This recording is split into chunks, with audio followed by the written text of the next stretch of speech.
I thought you thought it was a fictitious place. I didn't know Egypt existed. I thought Egyptian people were real. You know how there's like people How like, is that possible? like Jewish people, there's no Jewland. You know what I mean? They're Jewish. Israel. Palestine. Ever since the day that you went away, you went away.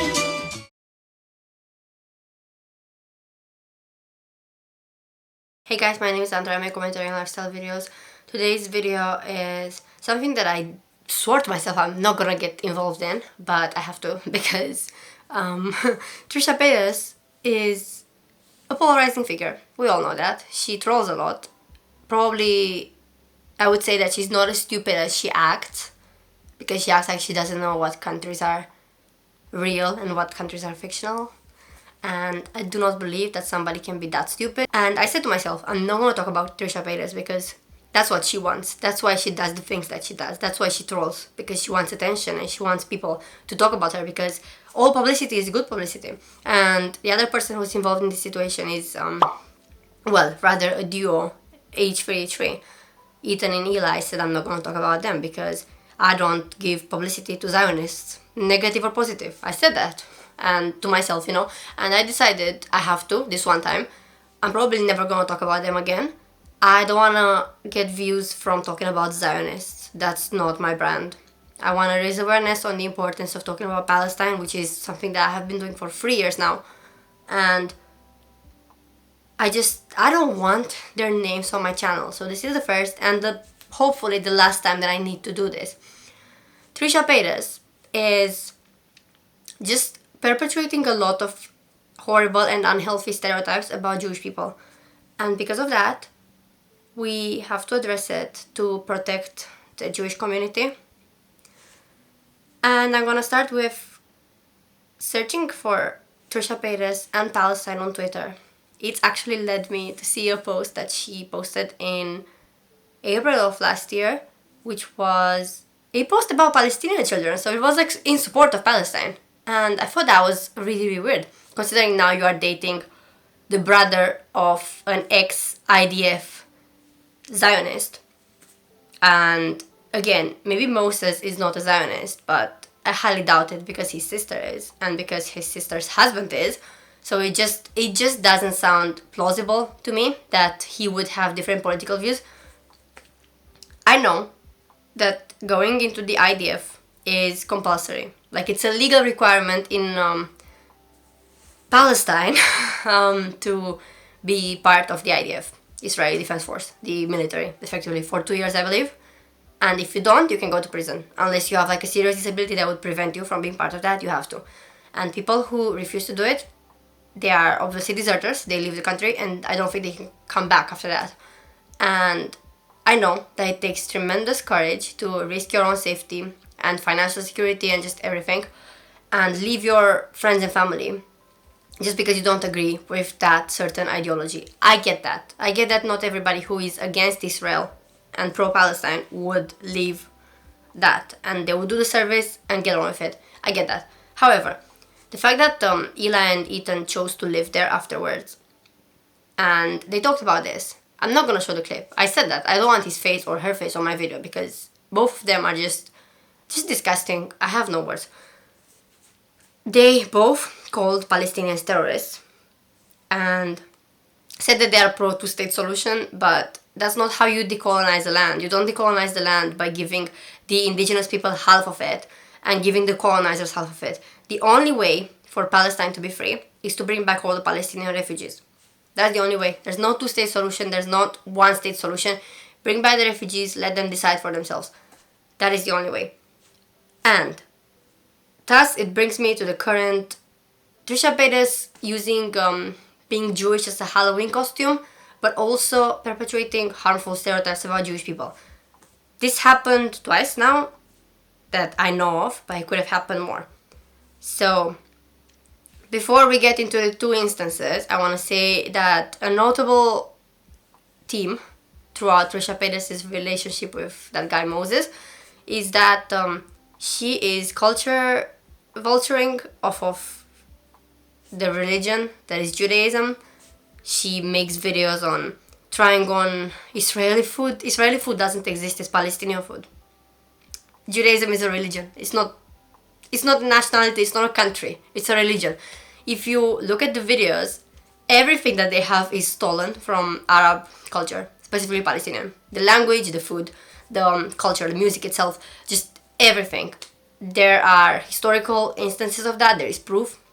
That's the thing, is trying Israeli food is it's shitty to talk about it. It's shitty that you're acting Jewish and you're using your platform to perpetuate lies about, you know, how Israeli people have culture, because it's not true.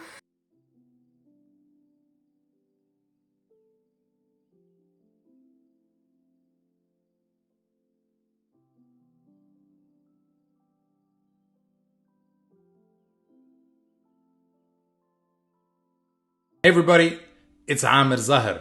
That's Amir Zahir for Israeli immigration. As Israel nears the annexation of parts of the West Bank, it's important to understand this the way we Palestinians understand what Israel did to us back in 1948. They stole our land. And what have they been doing since? They've been stealing our land. And what are they doing now? They're still stealing our land. But I also remember something my mom, and I'm sure a lot of Palestinian moms, say all the time. And that is, أخذوها مفروشة, which means they took it furnished, fully furnished. You know how like you rent a furnished apartment? Yeah, that's what they did. Say it with me. Learn a little Arabic. أخذوها مفروشة. Furnished. Fully furnished. You see, Israel says they entered a land without a people for a people without a land. This is, of course, to use a technical term, bullshit. My dad's parents were both teachers. My mom's dad was an agricultural engineer and specialist. Tens of thousands of forcibly exiled Palestinians were artists, professors, intellectuals, merchants, entrepreneurs, artisans, and so much more. Israel didn't just kick out a people. They kicked out and tried to erase an entire civilization. A civilization that had built harbors, roads, apartment buildings, railways, and yes, even an airport. In fact, do you know why Ben Gurion Airport is where it is? Because we already had an airport there. Then, of course, Israel used all of those things when it declared its independence. You know why? أخذوها مفروشة. Actually, they're still living in our houses. Like, literally. You know how white girls say literally and it wasn't literally? I was literally gonna die. No, you weren't. But they are literally still living in our grandparents' houses. Like actually, for real, not figuratively, verbatim, literally. You know why? أخذوها مفروشة. Fully furnished. Actually, we still see it today. Gal Gadot showed us when she was asked to share some Hebrew words. And can you teach me some Hebrew? Sure. Let's do it. Can you say sababa? Sababa. Nice. Yeah, sababa is cool. Cool. Awesome. Sababa is an Arabic word. We used it before they used it, just like the land. But could Gal make it worse? What else? Say yalla. It's a really Yalla. easy one. Yeah. I It's know like that. in Hebrew and Arabic, it means let's go. Let's do it. Yalla is not a word in Hebrew and Arabic. It's a word in Arabic. Only Arabic. Yes. The land of Palestine was fully furnished with language too. There was a show on Showtime called Homeland. It's about the CIA's adventures around the world. In one episode, they were chasing a terrorist mastermind in Beirut. I was shocked that the Lebanese government allowed an American TV show about chasing terrorists to film in Beirut until... We shot the assassination attempt of Abu Nuzir in the city of Haifa in Israel. It's on the Mediterranean, similar to Beirut. They were able to transform the city to look like Beirut. It was so authentic. It all felt real.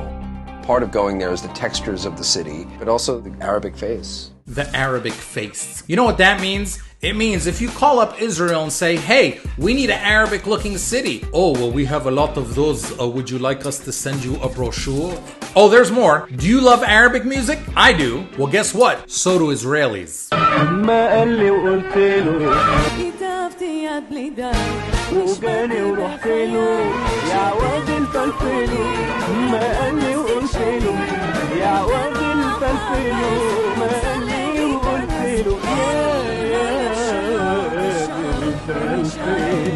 And then there's the food. Israelis love this spread made of crushed chickpeas, Stop. tahini sauce, lemon, olive oil, salt, and garlic. Stop! Want to eat like a local? Enough. Take a chunk of pita bread I can't, and I can't. wipe the hummus Hello, I straight can't. into your mouth. Stop it! The bottom line is this. They stole our land and our stuff. They're still eating our food, singing our songs, and saying our words. You know why? أخذوها مفروشي. Thanks for watching. Sababa? حلي عن طيز. But it's not as shitty as the two instances, which I'm gonna get onto now. The first instance is a video that she made on TikTok for a Jewish holiday.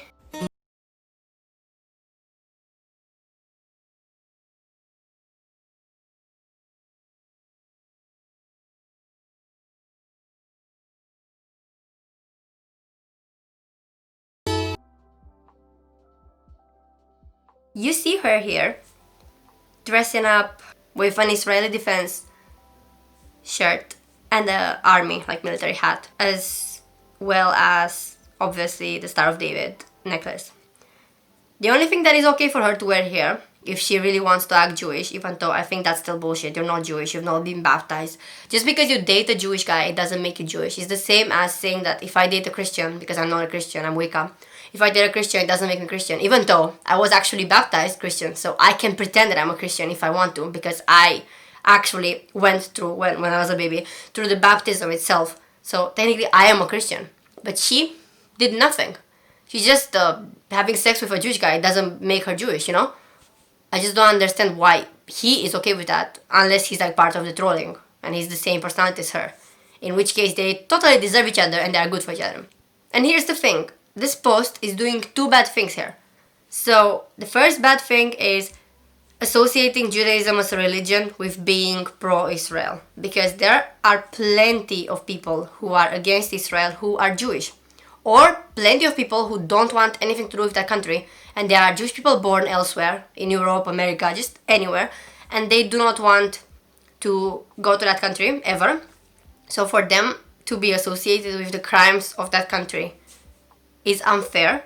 It's invalidating their feelings. It's invalidating the organizations that fight for peace and for freedom of Palestine, that are actually made for and by Jewish people. And the second thing that this post does is kind of escalating the violence between people who are pro-Palestine and Jewish people, because while I personally haven't seen, in my 3 years of being involved with this cause, I haven't seen any person who is pro-Palestine or any Arab person who is explicitly anti-Semitic. I've never seen it. I'm not. But I don't know. Maybe there are some people who are anti-Semitic and they are pro-Palestine, or maybe there are some people who are anti-Semitic and they masquerade as being pro-Palestine. And this thing is just putting a target on the back of innocent Jewish people who are probably not pro-Israel or just involved in that whole issue. Like, you're just endangering their safety. And I don't understand how this is not harmful.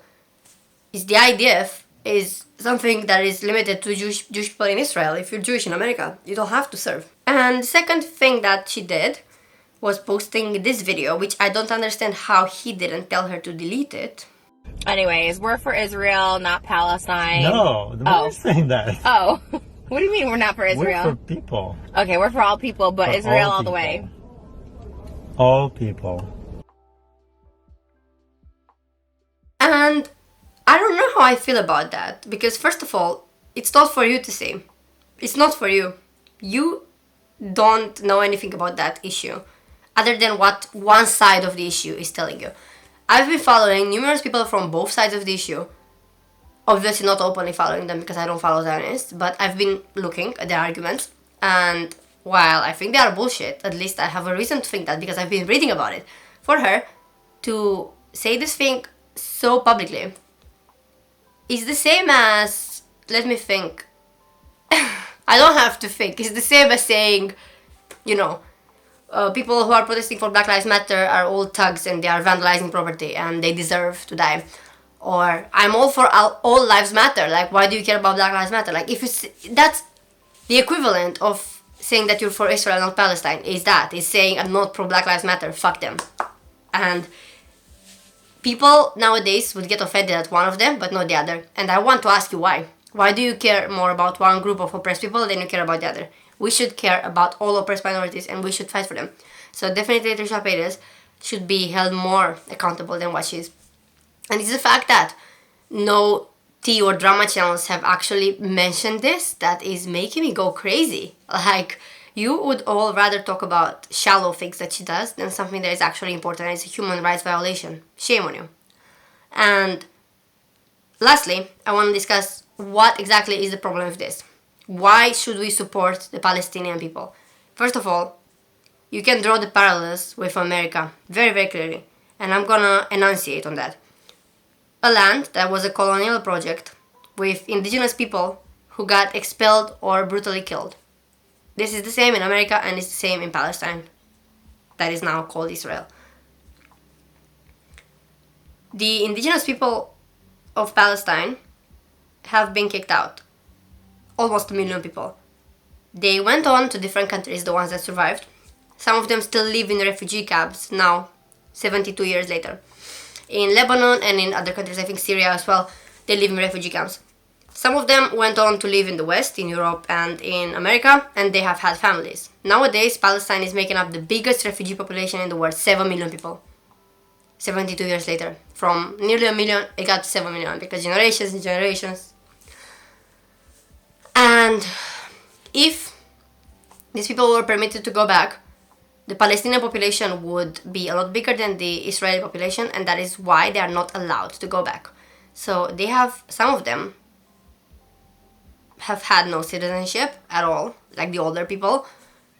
Whereas if I convert now to Judaism, I have a right to return, even though I'm not Jewish. Like, biologically, I have no claim to land. Well, Eastern European Jews, they have no DNA ties to that land. But they have more of a right to return than the people whose grandparents were expelled from Palestine. Tell me how that is not fucked up at all. Tell me how you can say that it is normal. Big celebrities are talking about this issue very, very rarely, if at all. The most vocal have been the Hadid family, but unfortunately it's the least popular people in that family. Not Bella or Gigi, they talk about it, but not that much. It's their father and it's their brother and their cousin, Lina, who is like an activist, that talk about it. But other than that, there is no mainstream media coverage on this. Moreover, if you are pro-Black Lives Matter, like Trisha Paytas has claimed that she's pro-BLM. If you are pro-BLM, you cannot be against Palestine because the oppression is very, very similar. And because what the American police has been taught to do, putting their knees on people's necks, do you know who teaches them to do that? It's former IDF veterans. They get sent to America to do trainings for police in America. Therefore, what happened to George Floyd is as much Israel's fault as it is George Floyd's killer's fault. And if you care about George Floyd and if you care about BLM and you are pro-Israel, you are a big hypocrite and you do not deserve any validation and attention. So Trisha Paytas masquerading like she's pro-BLM is not genuine, it's not from the heart. And I can understand being unaware of this issue, being ignorant, fair. However, if in 2019 you post something in solidarity with Palestine, and then you say that you are for Israel 1 year later, while in the meantime you are claiming that you are all for the people, for black people, for Breonna Taylor and whatever, that's not genuine.